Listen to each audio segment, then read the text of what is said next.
Hello everyone, welcome to my channel. আজকে আমি তোমাদের সঙ্গে যে বিষয়ে কথা বলবো সেটা অত্যন্ত গুরুত্বপূর্ণ, যেটা বর্তমান সমাজে এখন হামেশাই হচ্ছে, সেটা হচ্ছে পরকীয়া। পরকীয়া জিনিসটা কি, বা পরকীয়ার জন্য দায়ী কারা? দেখো, পরকীয়া অনেক সময় বাচ্চা রেখেও কিন্তু মানুষ পরকীয়ায় আসক্ত হয়ে যাচ্ছে। কারো দুটো বাচ্চা রেখেও কেউ পরকীয়া করছে, কারো একটা বাচ্চা রেখেও কেউ পরকীয়া করছে। এর আসল কারণটা কি? শুধুই মাত্র কি যৌনতা?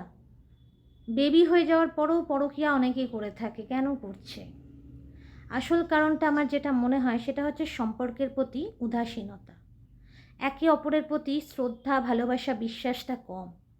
সম্পর্কের প্রতি যে সহানুভূতি থাকা উচিত, শ্রদ্ধা থাকা উচিত, সেটা কিন্তু কোনো না কোনো তরফেই কমে যাচ্ছে। একে অপরের প্রতি বিশ্বাস হারিয়ে ফেলছে। শুধুমাত্র কিন্তু যৌনতার তাড়নায় কেউ কিন্তু পরকীয়া করে না। ঘরের মানুষটার মধ্যে কোথাও না কোথাও প্রেমিক সত্তাটাকে খুঁজে পাওয়া যাচ্ছে না। একে অপরের প্রতি যে ভালোবাসা, বিশ্বাস, যে আবেগ, অনুভূতিগুলো থাকে, একে অপরের সঙ্গে শেয়ার করতে পারছে না, সময় দিতে পারছে না। যেটা কি হচ্ছে, দ্বিতীয় পক্ষের মানুষটা বা বাইরে থেকে আসা তৃতীয় ব্যক্তিটা কিন্তু সেই মানুষটাকে দিচ্ছে।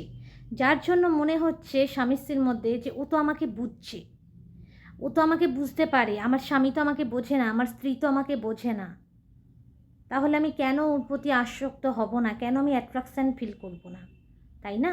আমার মনে হয় এই কারণেই সবথেকে বেশি কিন্তু সবাই পরকীয়ায় আসক্ত হয়ে যাচ্ছে। পরকীয়া নিয়ে পার্ট 2 আসবে। তোমাদের মূল্যবান মতামত অবশ্যই কমেন্ট বক্সে জানিও। ভালো লাগলে লাইক কমেন্ট করো, শেয়ার করো, চ্যানেলটা সাবস্ক্রাইব করো, পাশে থেকো। সম্পূর্ণ আমার মতামত বললাম, তোমরা কিন্তু তোমাদের মতামত জানাবে।